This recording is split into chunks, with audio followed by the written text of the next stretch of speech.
Bonjour à tous et bienvenue dans ce nouveau numéro du 7-8 Culture et tout de suite le sommaire de ce mercredi 11 avril. Vincent voyage pour peindre la lumière. L'artiste versaillais se laisse porter par la météo depuis de longues années. Il propose aujourd'hui une rétrospective à découvrir au Carré à la Farine de Versailles. Ils vivent les commémorations du conflit 14-18 de l'intérieur. 700 élèves de l'enseignement catholique des Yvelines participent à près de 50 projets qui aboutissent à un ouvrage, une exposition et des spectacles inédits. Ils seront avec nous pour en parler.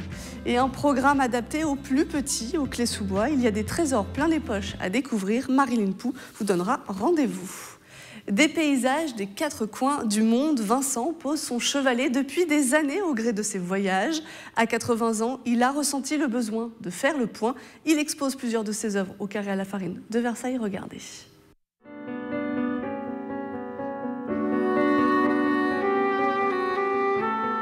De la douceur brestoise à la dureté de l'hiver russe, l'artiste versaillais Vincent va là où l'attire la lumière. Des couleurs, des intensités qui dirigent son pinceau. Je voyage pour peindre, c'est-à-dire qu'on... par exemple, il y a quelques jours, je regarde la météo, il neige et il va neiger à Honfleur. Je me dis, il va neiger à Honfleur, donc on met tout de suite dans la voiture le chevalet, des toiles et je file à Honfleur. Là-dessus, la météo avait changé, il pleuvait, la neige avait fondu. Bon, mais c'est pas grave. Ce qui compte, si vous voulez, c'est l'idée de départ. S'il n'a pas abandonné la peinture à l'huile, Vincent préfère aujourd'hui oublier la technique. L'émotion et les sensations font le reste. Comme disait Monet, j'ai voulu peindre un paysage, je suis revenu, j'avais fait le paysage, j'avais pas fait un tableau. Et des fois, il revenait dessus pour faire un tableau. 40 ans de travail, de peinture, de pérégrination qui ont donné envie à l'artiste de faire le point. Pensée de manière thématique, cette exposition est pour Vincent l'occasion de faire une rétrospective. Je me retrouve au milieu de tous ces tableaux maintenant, un petit peu comme on regarde le fil de sa vie.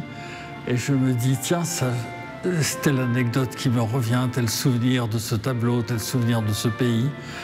Et je m'aperçois que finalement, il me reste tellement à découvrir encore. Après 18 mois de pause, Vincent présente près de 70 toiles qui donnent envie de voyager à notre tour.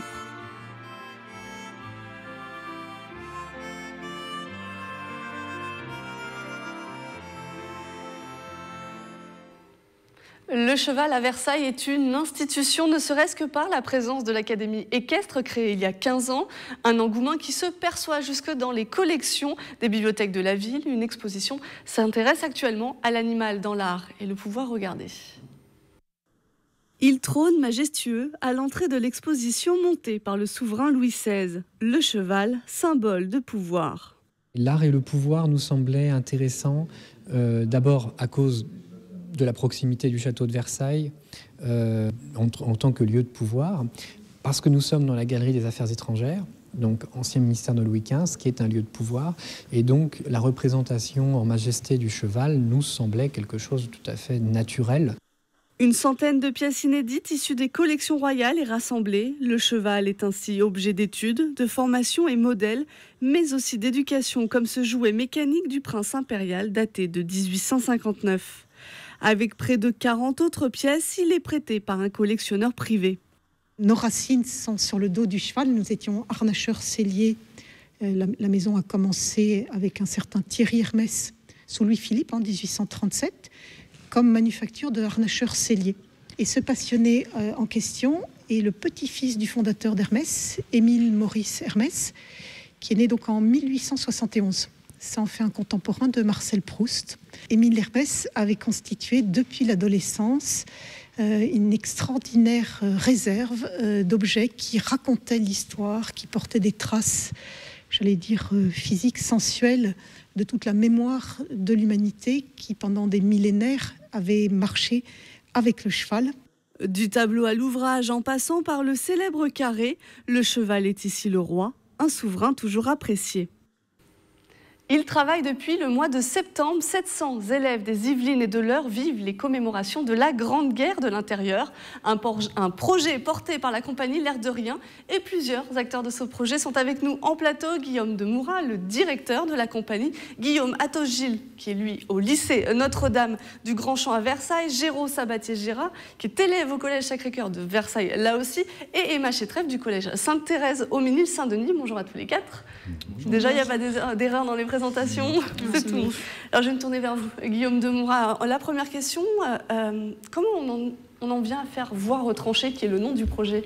On en vient à faire Voies retranchées parce qu'on travaille avec des établissements depuis longtemps et qu'à chaque fois, avec ces établissements, on monte des projets pédagogiques et artistiques et pas des projets juste artistiques complètement déconnectés de la pédagogie. Et que cette année, on voulait monter un projet avec 3 structures, la compagnie L'Air de Rien, Tiré du 6, qui est une maison d'édition, et le studio de création qui s'appelle Rouge Indigo. On voulait monter un projet assez fort, et que, étant dans l'année du centenaire, c'était une occasion rêvée, et que surtout, c'est une thématique qui rentre dans énormément de disciplines. Et c'est pour ça qu'on est parti de ce projet-là.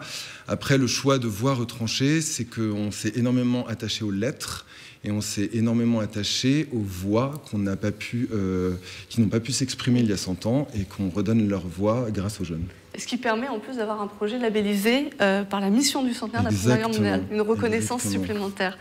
Alors justement, 4 établissements, il y en a 3 dans les Yvelines qui sont représentés par vous 3. Comment s'est passée la collaboration avec L'Air de Rien ou peut-être entre vous? C'était une expérience assez hors du commun. C'est la première fois, pour moi en tout cas, que j'expérience quelque chose comme ça. Tout d'abord, on été voir avec nos professeurs ce qu'on voulait faire. C'était complètement libre à notre choix en fait. Ça, l'aspect qui est plutôt bien, plutôt cool par rapport à ça. Et ensuite, on s'est mis d'accord avec Guillaume de Moura et les autres responsables du projet, comment est-ce qu'on allait mettre ça en place, comment ça allait rentrer dans le livre, et les expositions, etc. etc. Donc, voilà, les expositions, justement, parce que c'est l'un des comptes rendus peut-être de ce projet. Elle est itinérante, celle-ci, on la trouve dans les 4 établissements. Ils ont tous participé ou c'est une exposition différente? Alors en fait, l'exposition, très simplement, elle part du livre. Le livre, il y a les projets des 700 élèves dans toutes les disciplines de l'éducation nationale, et on y tient, même les disciplines scientifiques, c'est très important de le dire. Pas seulement le français, l'histoire. Voilà, exactement. Et après, l'idée, c'est que l'exposition puisse montrer un échantillonnage des projets de tous les élèves, de toutes les disciplines, et de tous les établissements. Et après, cette exposition, en fait, elle circule dans les établissements où elle va être complétée par d'autres projets qui n'ont pas pu être dans l'exposition originale. Et ensuite, au mois de novembre, elle sera présente dans les villes, dans les municipalités, à la mairie de Versailles, à la mairie d'Évreux, à la mairie du Ménil. Et Évreux, qui est la commune de l'Eure concernée par le projet. Géraud, comment ça se passe au collège? C'est pendant les cours, c'est en dehors du temps scolaire, comment on le gère? On a eu sur plusieurs matières, c'est sur les heures de cours. Donc on est sur plusieurs matières, sur l'art plastique, sur le français, sur l'histoire géo. On a créé des lettres en français, on a créé des BD qui se retrouvent dans l'exposition en art plastique. Et enfin tout se regroupe sur plusieurs matières et on crée tous nos projets, ils vont rentrer soit dans le spectacle, soit dans l'exposition. Et tous nos projets se retrouvaient pratiquement tous dans le livre. C'est une époque, bien sûr, que personne sur ce plateau n'a connue. Mais comment vous, aussi jeune, vous l'avez vécu? Est-ce que c'est un moyen aussi de se rendre compte? J'imagine que c'est dans votre programme de 3e. C'est un moyen aussi peut-être de mettre les pieds dedans, de se rendre compte de ce qu'ont vécu les poilus et leurs familles. Emma? Nous, oui, parce qu'on est en train de travailler sur les émotions en faisant de la danse, en faisant plein de chorégraphie, et du coup on essaye d'exprimer leur douleur avec nos visages, on va dire. Guillaume, il est de collège, là on a parlé de l'exposition, il y a aussi un spectacle dont vous faites la mise en scène, Nous, Normands, 14 ans, 18, et Le Grand Festin. Vous les avez créés comment, ces spectacles? Alors, Le Grand Festin, on a d'abord créé Le Grand Festin. Le Grand Festin, on est parti du postulat que nous voulions avoir un projet qui était fort, un spectacle fort, pour pas rentrer dans les choses très calibrées, on va dire ça comme ça. Et donc, on voulait parler de l'horreur, parce que c'est ça qui est intéressant, c'est d'arriver à faire comprendre à ces jeunes quelle était l'horreur. Sauf que la montrer de manière frontale, c'était impossible. On fait un blocage par rapport à ça. Et donc, c'est pour ça qu'on est parti sur une fable comme les fables de La Fontaine, voilà, et qu'on est parti sur des animaux assez repoussants, et que de cette idée-là, on tourne une fable pour exprimer l'horreur du sang, de la douleur, de la souffrance.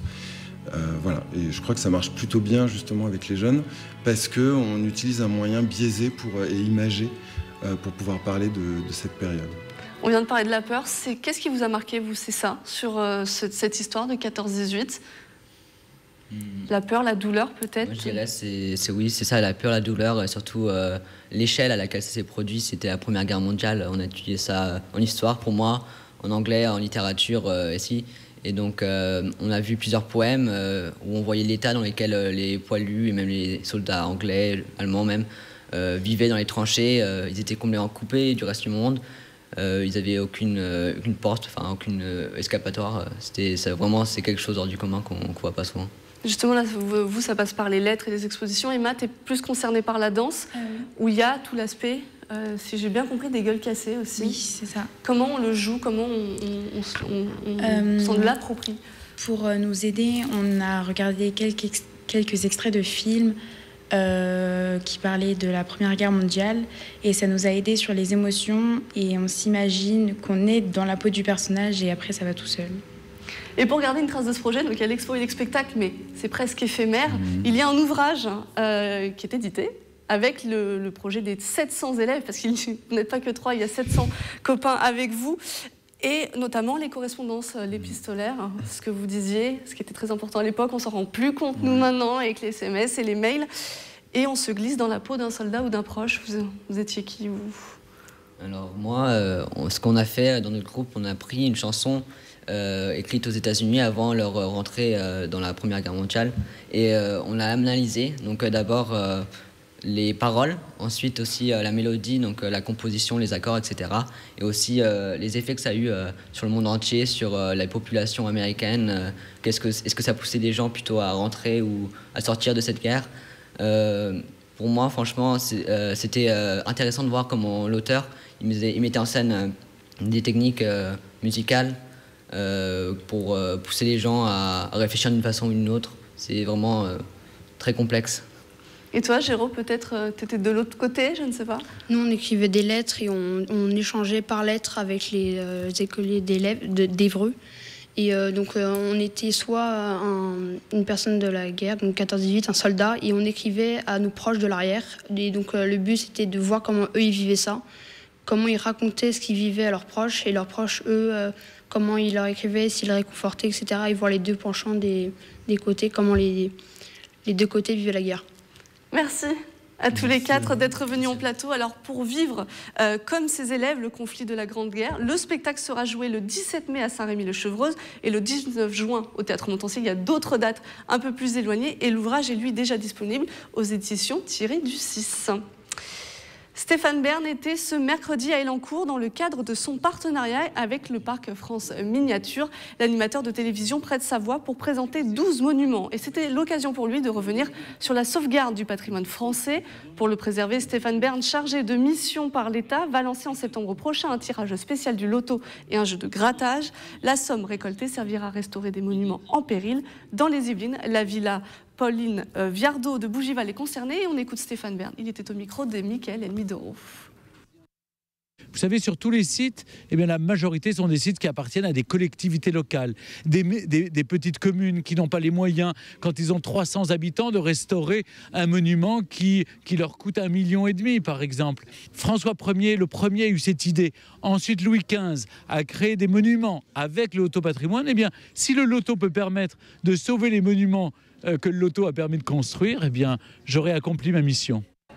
Il a photographié les plus grands de la scène rock française, Renaud, Higelin, Hallyday. Après un parcours dans la presse locale, Franck Strom travaille en agence de presse. Plusieurs de ses clichés sont actuellement rassemblés à l'espace Philippe Noiret des Clés-sous-Bois jusqu'au 29 avril. Un hommage à la chanson française et à l'engagement des artistes. On l'écoute, il est au micro de Mickaël Elmidoro. C'est la grande leçon qu'ils m'ont donnée, que ce soit Renaud, que ce soit Balavoine, que ce soit Gainsbourg, que ce soit Coluche. Voilà, je veux dire, c'est des gens qui, avec leur art, se sont donné les moyens d'essayer, à leur niveau, de faire quelque chose pour les autres. Passionné de photographie, ce rendez-vous est pour vous. Le Villepreux Images Pixel recherche des panoramiques. Amateurs ou professionnels, vous pouvez envoyer jusqu'à 2 clichés jusqu'au 22 avril.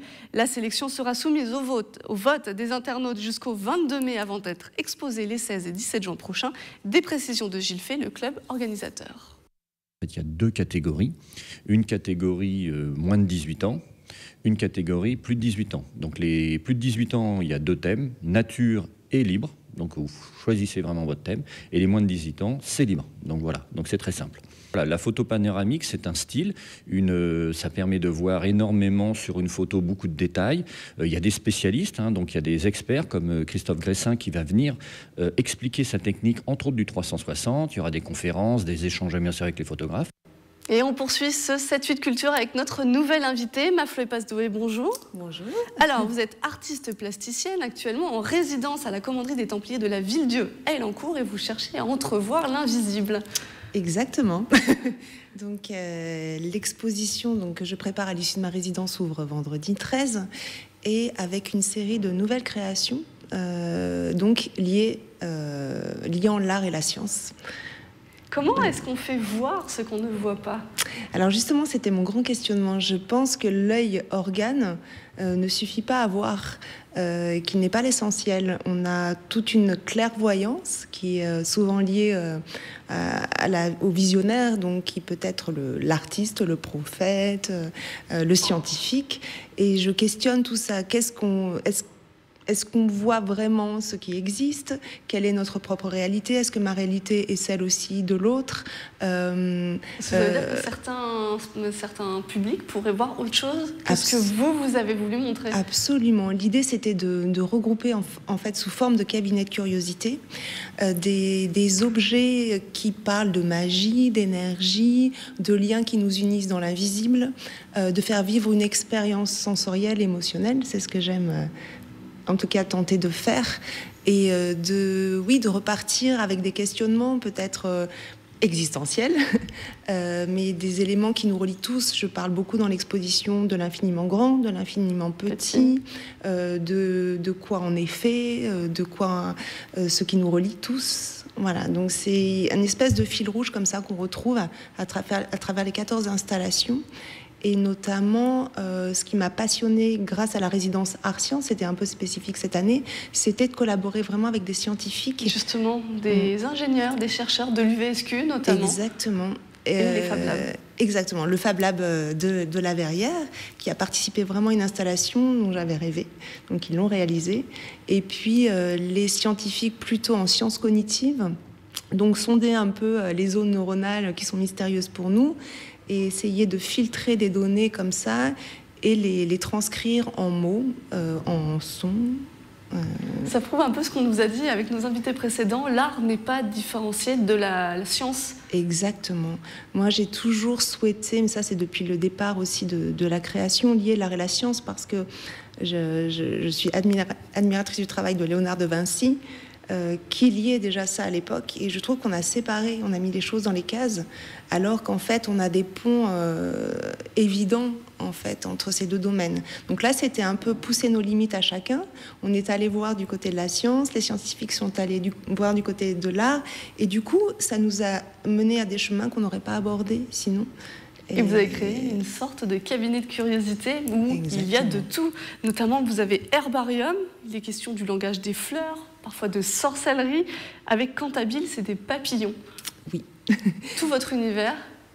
Alors, il y a beaucoup de nature. Il y a beaucoup oui, je parle de magie, mais la belle magie, la magie blanche, la magie ancestrale, le savoir qu'avaient nos ancêtres des plantes médicinales, la reliance à la lune, au ciel, comment lire, voilà, des choses dans le ciel, dans les constellations. Donc voilà, j'ai fabriqué vraiment un cabinet de curiosité avec beaucoup aussi d'éléments qui parle de notre être au monde avec, j'espère, poésie et humour, parce que j'aime beaucoup l'humour. Donc voilà, il y a des petites touches et chacun fera son petit parcours. Et j'espère, voilà, aura envie de revenir parce que je pense qu'il y a beaucoup d'éléments qu'on peut saisir différemment en revenant. Et en 2018, il est impossible de se passer du virtuel maintenant. Vous liez encore ça comme vous faisiez à l'exposition Ferme du Mousseau, ou un peu moins? Vous avez pris des distances? Oui, ça faisait des années que je travaillais sur du virtuel et beaucoup de vidéos interactives. Là, j'avais vraiment envie de revenir à l'objet, mais en liant quand même les technologies, mais plutôt robotiques, électroniques, qui servent à animer de façon magique des choses. Donc effectivement, il y a moins de virtuel. Il y a quand même cette présence-là, mais réel et virtuel se mêlent, et pour brouiller un petit peu les sens, en fait. Mais on est plus dans la poésie concrète. Et autour de cette exposition, il y a des ateliers où vous allez échanger. Alors, les ateliers ont commencé en janvier, puisque je suis en résidence depuis octobre, avec 2 classes élémentaires et 2 classes de collège de Trappes en section aménagère plastique. Pareil, sur la thématique de l'œil trompé, l'œil augmenté, le défi était de relier aussi là l'art et la science. Et la restitution des travaux des élèves seront montrés de mi-mai à la fin de l'exposition, avec cette volonté et ce désir d'intégrer tous ces travaux dans mon exposition aussi. Parce que je trouve que c'était un travail aussi qui m'a beaucoup nourri. On s'est nourris les uns les autres et je trouvais ça juste qu'ils aient leur place aussi là. Pour qu'on voit ce que ça donne. Merci, Marie-Chloé Passedoué, d'avoir répondu à notre invitation. Alors, pour vous aussi, entrevoir l'invisible, l'exposition à la commanderie des Templiers de la Ville-Dieu, c'est jusqu'au 1er juillet. Donc, il y a une large plage pour aller la voir. Merci. Et je vous propose maintenant d'ouvrir une page cinéma.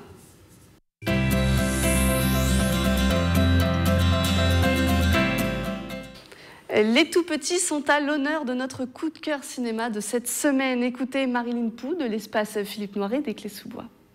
Bonjour, le coup de cœur de l'espace Philippe Noiret cette semaine, c'est dans le cadre de la saison jeune public. Donc j'en profite pour vous rappeler qu'on a une saison jeune public avec des films, des ciné-goûtés et des spectacles programmés à l'année.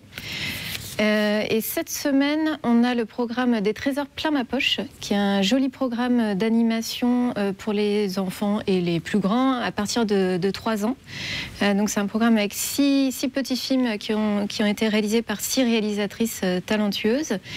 Et donc c'est des histoires d'entraide, de solidarité, avec de jolies rencontres. Par exemple, la rencontre d'une baleine et d'un nuage, d'une petite fille et d'un dragon, avec des techniques d'animation très variées, que ce soit de l'aquarelle, du papier découpé par exemple, ou encore du pastel.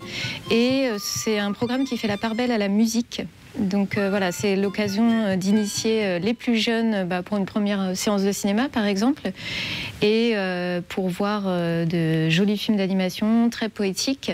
Donc je rappelle que c'est dans le cadre de la saison jeune public. On fait aussi des ateliers et des goûters, donc n'hésitez pas, vous trouverez ça dans la plaquette de notre saison culturelle.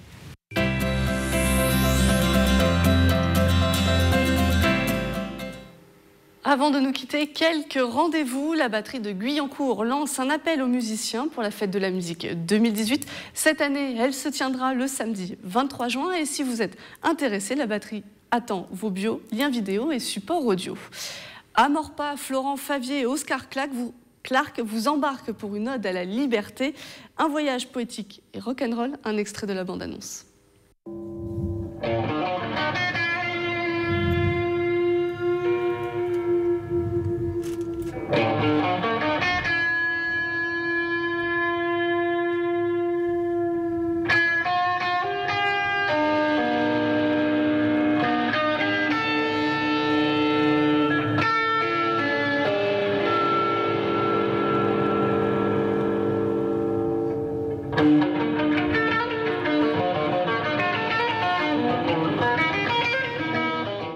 C'est la fin de ce 7-8 Culture. Merci de nous avoir suivis. On se retrouve mercredi prochain.